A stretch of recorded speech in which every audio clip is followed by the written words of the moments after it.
Jaya Radha Madhava Kunya Bihari Jaya Radha Madhava Kunya Bihari Gopijana Vallabha Shivaradari Jaya Gopijana Vallabha Shivaradari Yasodanandana Bhajajanarandana Yasodanandana Bhajajanarandana Yamunatira Vanachari Yamunatira Vanachari Jaya Radha Madhava Kunya Bihari Jaya Radha Madhava Kunya Bihari.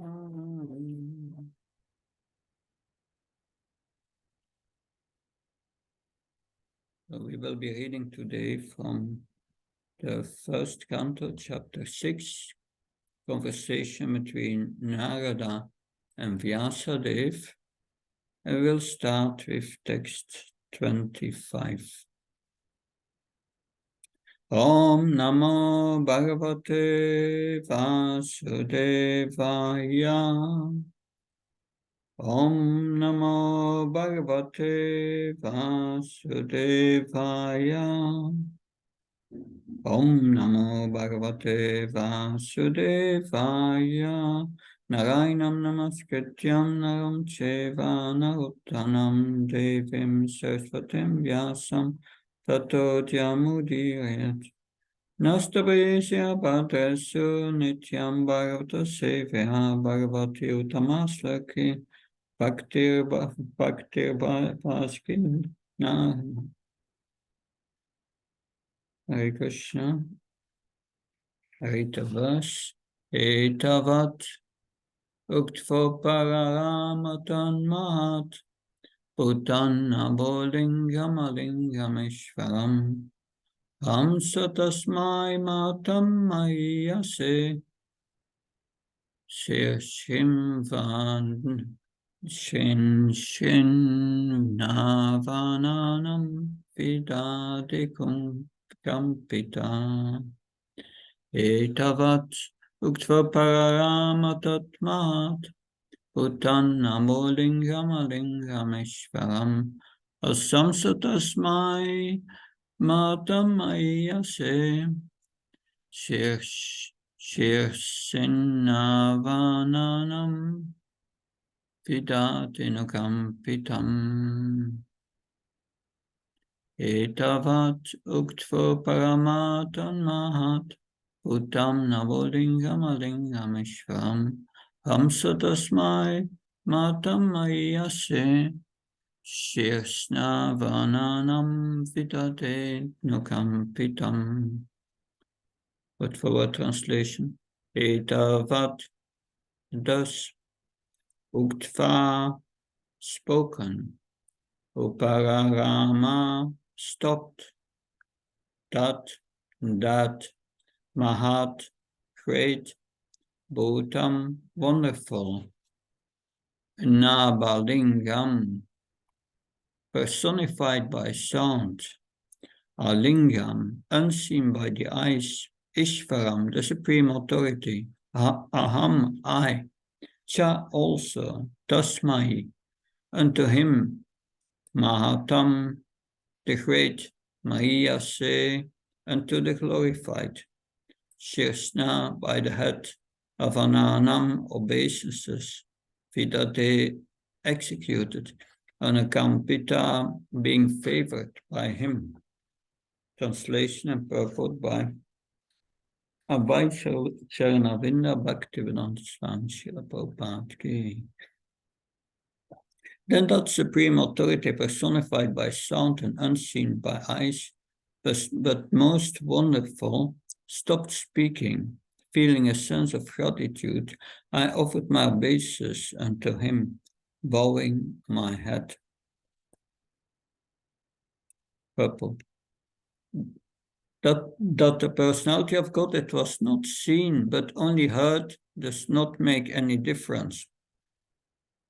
The personality of God that produced the 4 Vedas by his breathing. And is seen and realized through the transcendental sound of the Vedas. Similarly, the Bhagavad Gita is a sound representation of the Lord, and there is no difference in identity. The conclusion is that the Lord can be seen and heard by persistent chanting of the transcendental sound. Om Jnanatimirandasya Chananchana Saksharan Militam Yena Tasmai Shigurve Namah Chaitanyamandopishtam Staptam Yena Bhutale Svamrapakadamyam Dadati Svapadantikam Vandeham Shigo Shiyuda Padkamalam Shigom Vaishnavamsha Shri Rupam Jagajatam Saganaragnatam Vitam Tam Sativam Sadvaitam Savdutam Parjan Saitam Shri Krishna Chaitanya Devam Shri Radha Krishna Padan Saganalita Shiv Shakam Vitam Sha He Krishna Karuna Sindhu Dina Bando Jatpate Gopesha Kopra Kanta Radha Kanta Namastate Tapta Kanchana Gaurangi Radhe Vrindavaneshwari Vishavana Satadevi Panamama Haripriya Pancha Kalpta Visha Kripas Nvavisha Patnam Vanabhyo Vaishnabhyo Namo Namo Jaya Shri Krishna Chaitanya Paramanityananda Shri Advaita Gadadhar Shiva Sati Gaura Bhaktavan Hare Krishna Krishna Krishna Hare Hare Hare Ram Ram Ram Hare Hare Namo Vishnu Padaya Krishna Vistaya Bhutale Srimate Bhaktivedanta Swami Namne Namaste Saraswati Devi Gauravanya Pacharini Nirvishesha Srinyavadi Paskachai Desatani. So we may remember from previous weeks that little Narada was, because we don't know Narada's name in his previous life, it's not mentioned. So we say Narada in his previous life. So as a young boy, after his mother left her body, being bitten by a cobra in the middle of the night, she died. After that, after performing the rituals, he went to the north, and we heard he came to so many countries, and he saw mines, schools, factories, and he went to jungles with dangerous animals, but he had no interest in all these things. He was just focused on following the instructions of the Bhaktivedanta, and he was concentrating on chanting the holy name. So one time he came at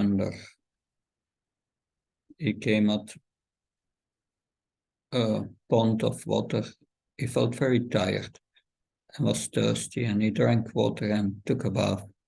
And then he was sitting under a banyan tree. And then suddenly, when he was chanting, that he felt great ecstasy. So we have heard that in the previous verse, yes. That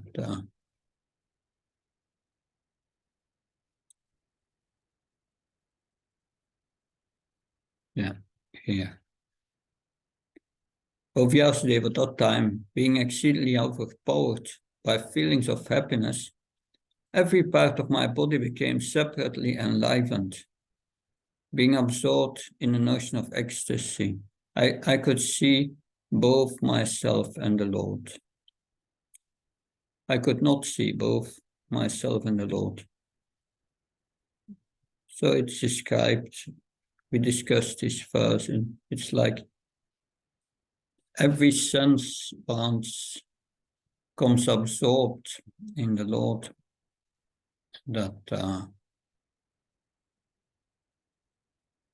So he was feeling great ecstasy, but then suddenly the Lord disappeared.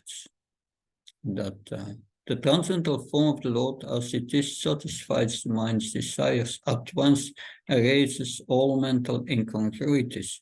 Upon losing that form, I suddenly got up being perturbed, as is usual when one loses which is desirable.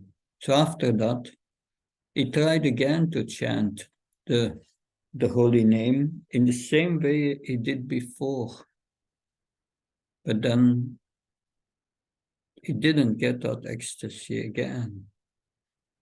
But then a voice spoke. The Lord spoke to him. And here is what the voice said. O Narad, I regret that during this lifetime you will not be able to see me anymore. Those who are incomplete in service and who are not completely free from all material taints can hardly see me.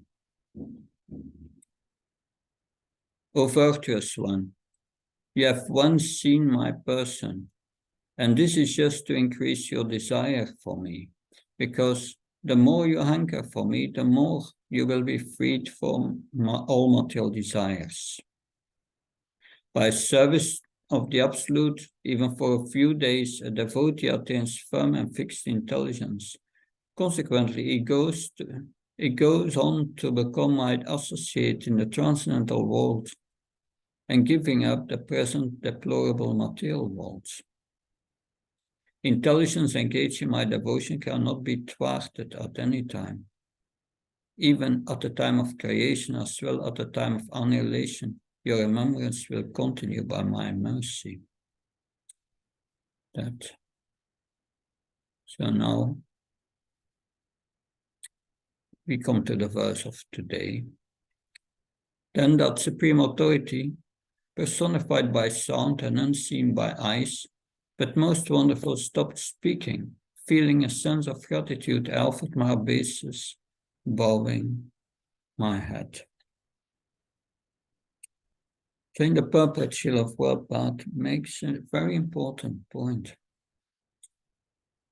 Seeing the Lord of hearing the Lord is the same.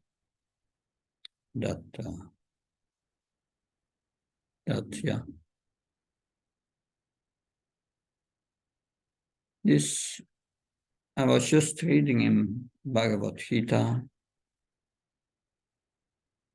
that verse 260, that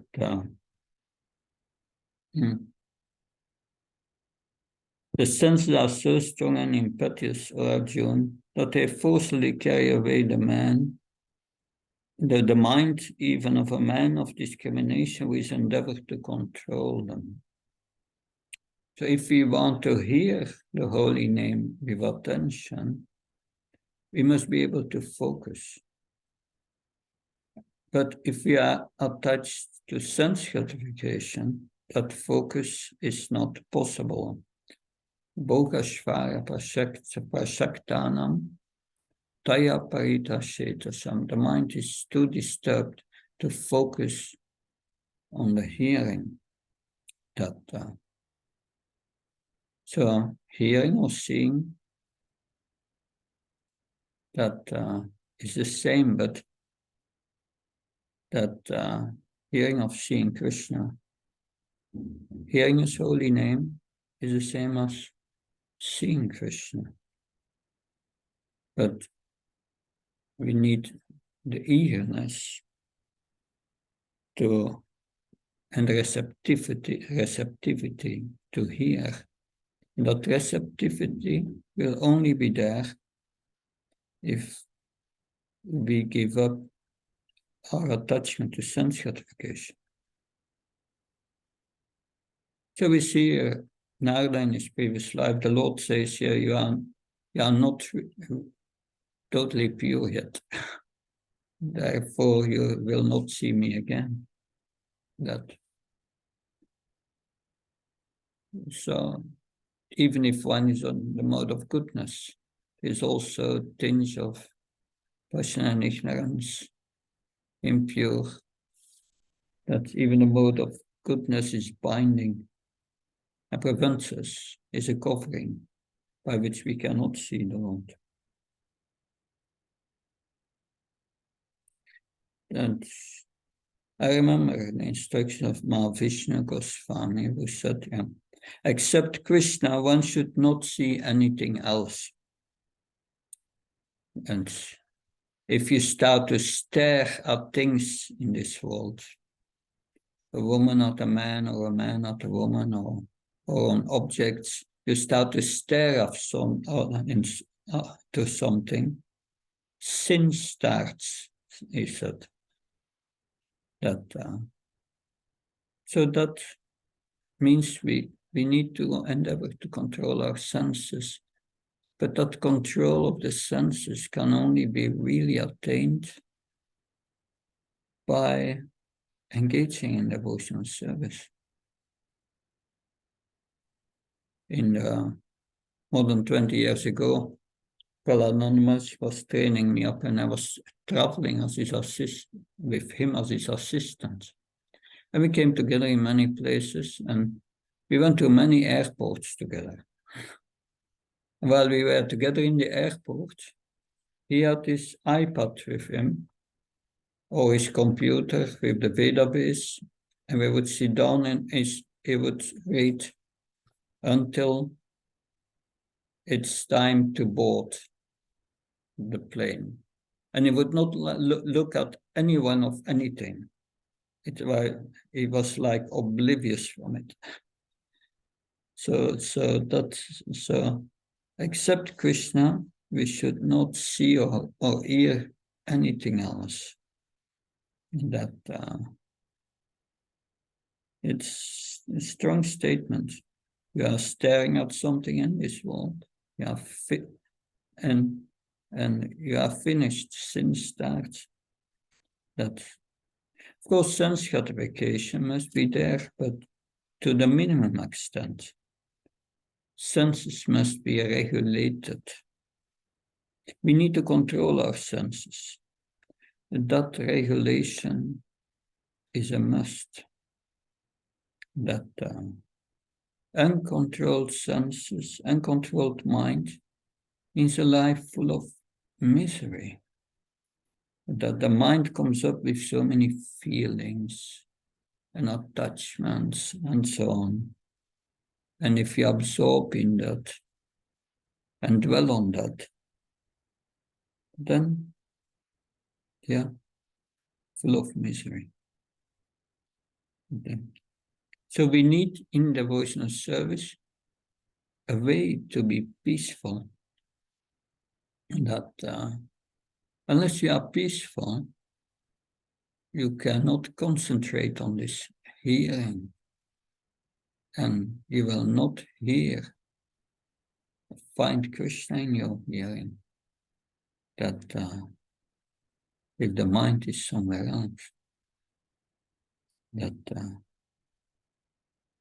so this verse explains today transcendental vibration is very important. Seeing and hearing the Lord, no difference.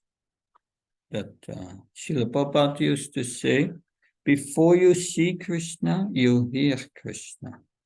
So later, when you become pure, Krishna will reveal himself to you.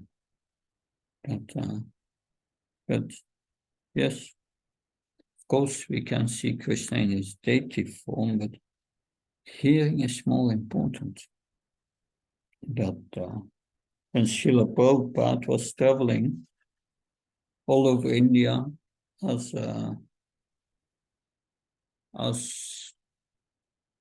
representative of this pharmaceutical company, he came in the area of Delhi, and he had a car, and he heard his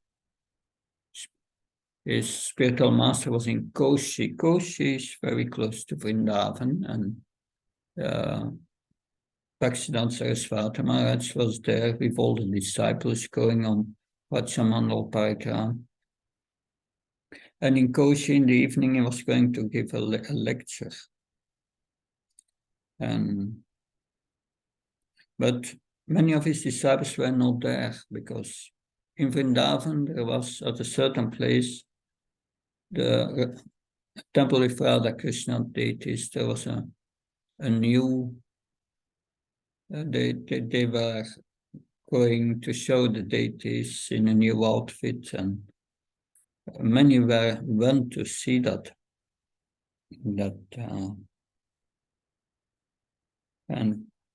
But when Prabhupada came in the evening, before the lecture, so one of the brahmacharis informed Bhaktivedanta Saraswati Maharaj and said, "Oh, Abhay has come." That Bhaktivedanta Saraswati Maharaj said, "Abhay, yes, I remember him. He's a good hearer. He wants to hear. And therefore, I will give him initiation." That was a qualification to give him his initiation. This eagerness to hear. And at the beginning of the lecture said, yes, when Bhaktivedanta Saraswati Maharaj saw that many were not there, he asked for the reason and said, yes, the words they went to see this deity in the temple, new outfit and so on.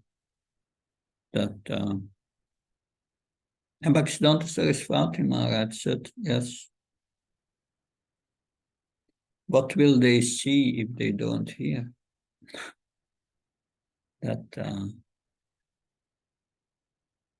So hearing is most important. We can hear Krishna. And that's the same as seeing. But for seeing, we don't have the eyes. But if we hear, also for hearing, we must have this minimum qualification of controlling our senses at least. But yes, seeing or hearing Krishna is the same. So the same analogy is there when the Srila Prabhupada said the spiritual master says surrender unto Krishna, and Krishna says surrender unto me. It's not different. That's another example of not being different. The seeing of hearing is not different. And the spiritual master says surrender unto Krishna, Krishna says surrender unto me. It's not different. It's Krishna speaking when the spiritual master speaks. It's not different from Krishna speaking. It's not different from Krishna speaking to Arjuna. But it depends on the receptivity, the eagerness of the hearer.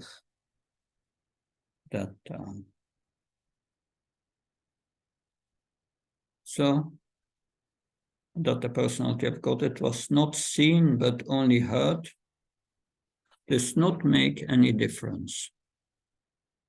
So the personality of Godhead produced the 4 Vedas by his breathing, and is seen and realized to the transcendental sound of the Vedas.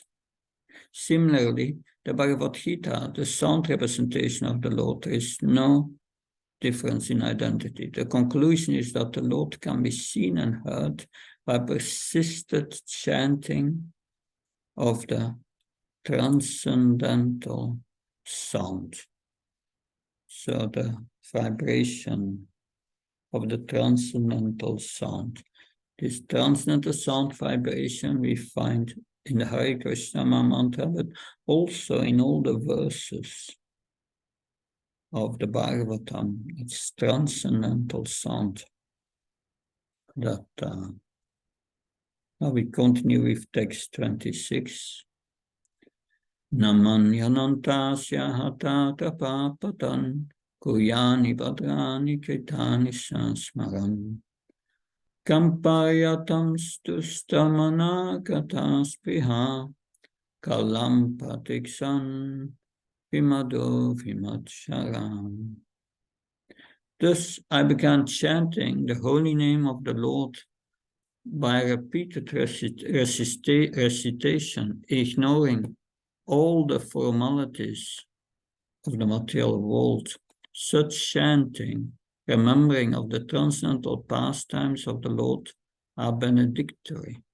So doing, I traveled all over the world, fully satisfied, humble, and envious. There's so much in this verse. But I read first the purport. The life of a sincere devotee of the Lord, that is thus explained in a nutshell by Narada Muni by his personal example. Such a devotee, after his initiation by the Lord or his bona fide representative, takes very seriously chanting the glories of the Lord and traveling all over the world, so that others may also hear the glories of the Lord. Such devotees have no desire for material gain. They are conducted by one single desire to go back to Godhead. This awaits them in due course on quitting the material body. Because they have the highest aim of life, going back to Godhead, they are never envious of anyone, nor are they proud of being eligible to go back to Godhead. Their only business is to chant and remember the holy name, fame, and pastimes of the Lord, and according to personal capacity, to distribute the message for others' welfare without motive of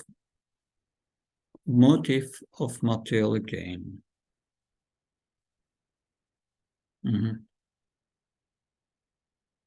So he's ignoring all the formalities of the material world. That indicates here the deep absorption in the holy name.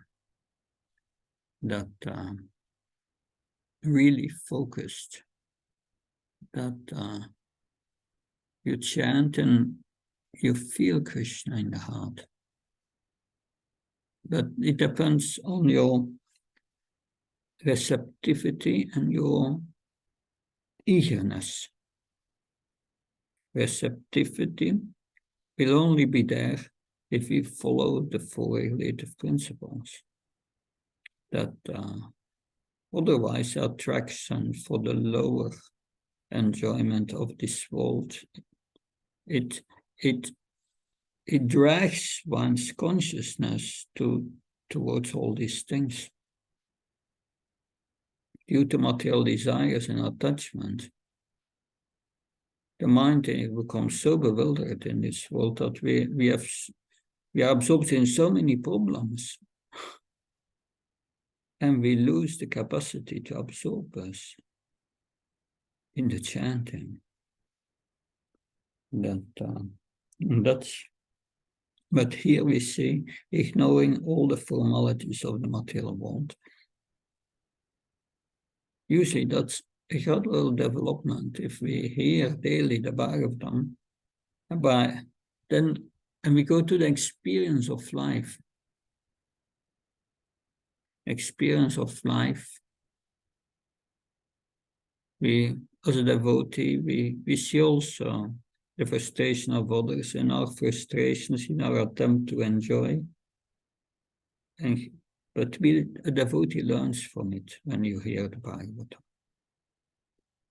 And gradually you give it up and you gain the capability to go internal. And go internal, but also to see Krishna external. Because there's only Krishna in this world factoring. So such chanting and remembering of the transcendental pastimes of the Lord are benedictory. Such chanting that has that quality that one hears with attention, ignoring all the formalities of the material world. That means we give up our attachment to this world while chanting, at least while chanting. This becomes a priority number one in our lives. We have to get, it's like an urgency. That urgency, we have to get out to this material world and go back to God. That's mentioned in the purport here. That they are conducted by one single desire to go back to God, that get out of here. That so doing, I traveled all over the earth, fully satisfied, humble and unenvious. Fully satisfied. That's the satisfaction comes when you give up material desires. that if we are still after material desires, then we cannot be satisfied. Then humble and unenvious. That enviousness comes when we think we have to achieve something in this world or in this movement, or yeah, that's also applicable. That if you think you have to achieve something in this movement, no. Be satisfied with your service.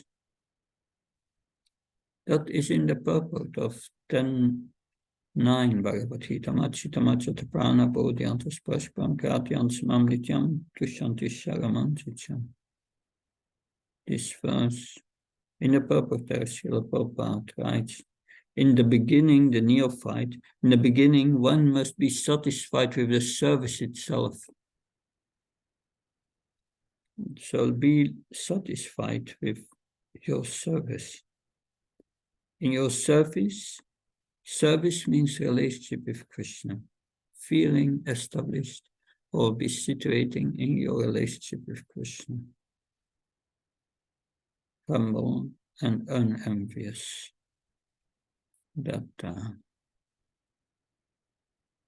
So the life of a sincere devotee of the Lord is thus explained in a nutshell by Narada Muni by his personal example. So the life of a devotee is a happy life. If we practice properly, let's focus our mind always of Krishna, this manmana, and nothing else in your mind. And then this bhava comes, bhava mat bhakto, this devotion comes, this feeling of love for Krishna.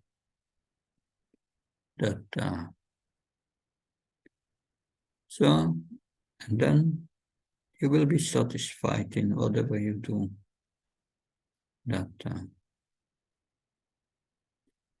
So, such a devotee, after his initiation by the Lord, or his bona fide representative, takes very seriously chanting the glories of the Lord and traveling all over the world so that others may also hear the glories of the Lord.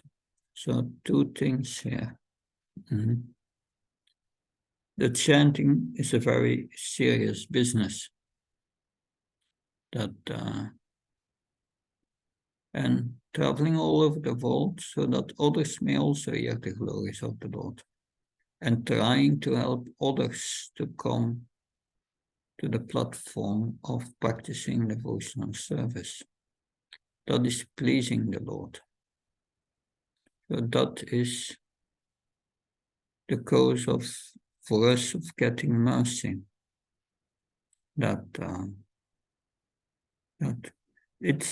These two are going together. If you very seriously chant the glories of the Lord, then you are preaching already, just by your example. When Uddhav went to Vrindavan, and Uddhav was sent by Krishna to learn a lesson. He was a great devotee of Krishna. a prince of the Yadu dynasty. But then he was a Kshatriya. And there he's sent by Krishna to this Vaishya women, these gopis, that but when he heard the gopis speaking, he became humble. And he understood the extent of their devotion for Krishna, and that he himself was far away of developing such deep devotion and attraction to Krishna. And he wanted to become a blade of grass in Vrindavan, to get it so that the gopis would trample on that grass, and that he would receive the dust of the lotus feet of the gopis. That so that, yeah. But these gopis, they were just doing their household chores. They were churning butter, but they were the greatest preachers by their example. And Uddhav understood when he heard Srimad Radharani speaking to this bumblebee, completely, deeply absorbed in thoughts of love of Krishna, this ecstatic feelings of separation, that so there he understood they are the greatest preachers, that just by their example. So if we are seriously chant are absorbed, that it's part of our preaching work. That we have to practice ourselves what we preach, and then the preaching will also be very powerful. So such devotees have no desire for material gain. Again, this point that we need to control our senses, regulate our senses. Otherwise, the mind is absorbed in misery, that's all. That if you give up desire for material gain, your happiness begins, Prahlad Maharaj said. They are conducted by one single desire to go back to Godhead. So that's, although pure devotion is not based on going back to Godhead, a devotee wants to get out of this world and always being in association with Krishna. That and he leaves it up to Krishna, but he does not want to remain in the material world. And we don't have to worry about that. If we are serious in our practice, this awaits them in due course on quitting the material body. That so they are never envious of anyone, and they are not proud of being eligible to go back to Godhead. That's humility. Their only business is to chant and remember the holy name. That is fame and pastimes of the Lord. Chanting and hearing the Bhagavatam. That and give it to others. That's a whole formula for our life, which is here. Chant the holy name, hear the Bhagavatam, and preach according to your capacity. Preaching by example, preaching by book distribution, preaching by serving the deities. That just trying to help others without material gain. So that's the life of a devotee. That so can do one verse more, 27. Evam Krishna Mate Brahman Nasaktasyam Malatmana Kala Pradura Bhutkale Tatit Saudamaniyata. And so, O Brahman, Vyasadeva, in due course of time, I was fully absorbed in thinking of Krishna, and would therefore had no attachments, being completely freed from all material taints, met with death as lighting and illumination occur simultaneously. So this is a very important verse. This is how Narada got his spiritual body. That it was like a flash, a lightning, and illumination simultaneously. So he heard before. First, he got this experience of ecstasy. Then he heard the voice of the Lord, and then after that, he went back to his practice with deep absorption, because that experience he got made him always think of this ecstasy and this experience of being touched, transcendentally touched by the Lord. He could not forget it. And his eagerness was enormous. That was very, very deep. And therefore he could become fully absorbed in thinking of Krishna. The more we become absorbed, it's in the purple, the more we will be cleared of material dirt and hankerings.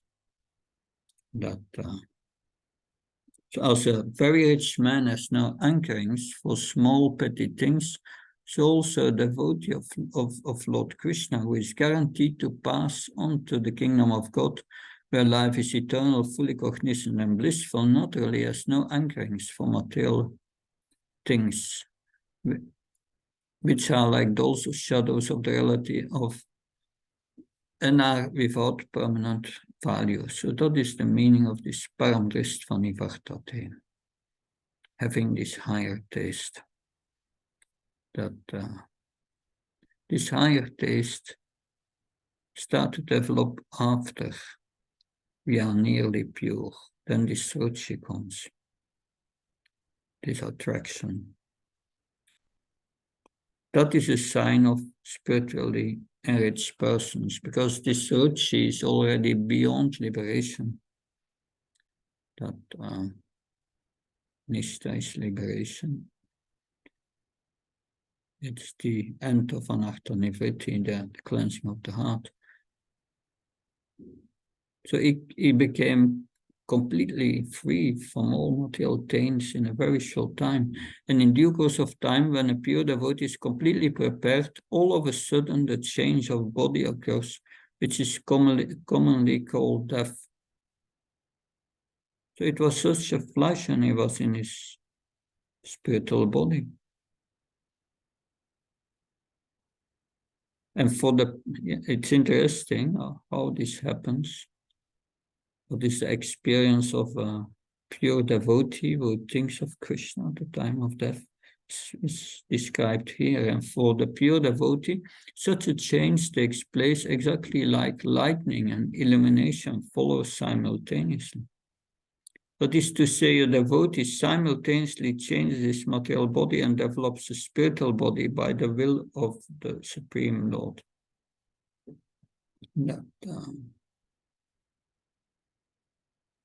So it's this, the spiritual body develops, and then as a flash and lightning, you leave beyond this material body.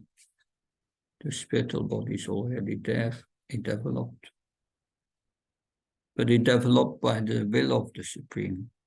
Even before death, A pure devotee has no material affection due to his being spiritualized like a red hot iron in contact with fire. Ja, dat is nectar of devotion. Iyayasya dasya karmanamana sakari nikalashabhavastu jivan mukta sauchate. Pure devotee is completely absorbed, using his mind, body, words, all in the service of the Lord. And such a person is imperceptibly liberated. So that's a pure devotee. When death comes, even the pure devotee does not notice it, that he have lost his gross material body, because he was already not aware of it. It's like a drunken man. He doesn't know whether he wears clothes or not. That's described like that in the scripture. But was the realization of someone who is on that platform, even Jivan Mukta, being in the material body but being liberated, having already developed one spiritual body and identifying with the spiritual body. Such a person does not does not suffer in this world. There's no suffering is finished, although still in the body. That it's amazing, these descriptions. That so Narada Muni is telling Vyasadeva, look, this is what you should have preached. That to inspire people to go back to Godhead and to apply this process. That you have taught people so many things which were not even so-called transcendental knowledge. But the transcendental knowledge, if there is no touch of the Supreme Lord, it doesn't look well, Narada Muni said. This should be our focus, that to become absorbed in thinking of Krishna. That and Srila Vyasadeva, we'll see soon in the next chapters, we'll start to meditate on the absolute truth with devotion. And then from that, the Bhagavatam comes. The Bhagavatam which helps us to attain this state. Verse after verse after verse. We become more and more enlightened. That and we come to that point of being able to absorb ourselves very deeply. So we will stop here. Any questions?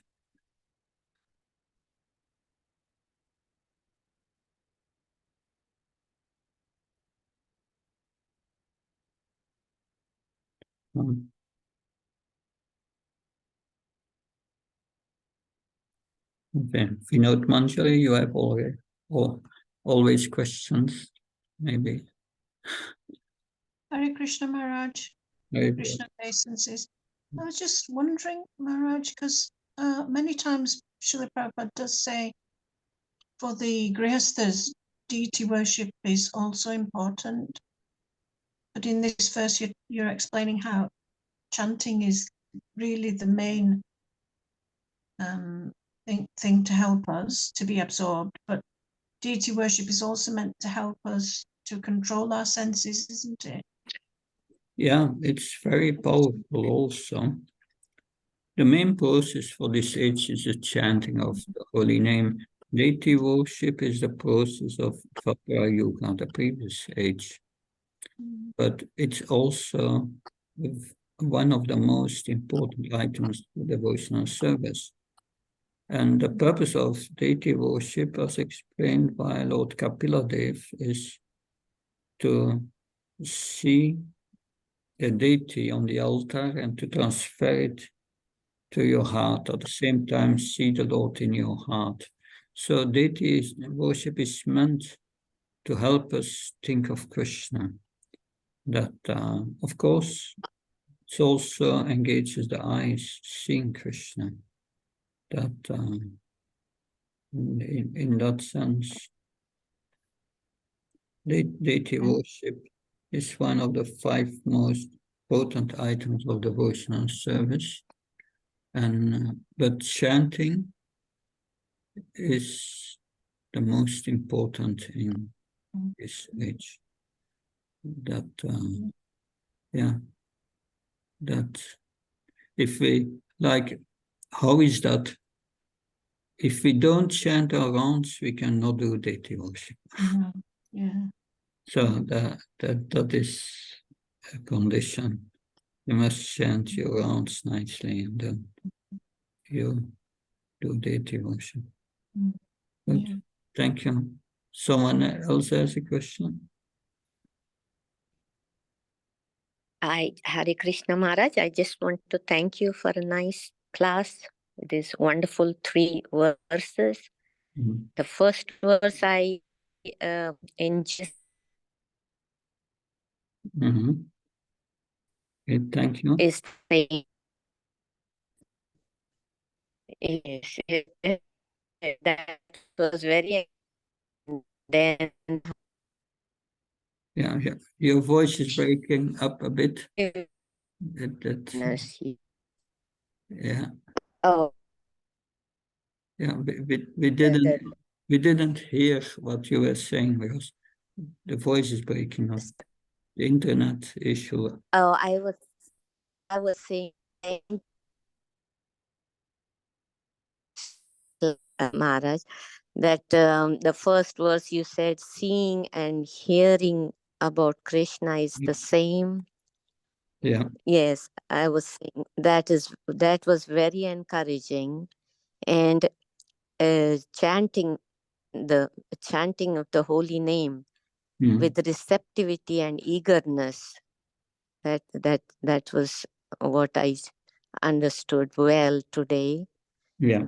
And yes, Maharaj.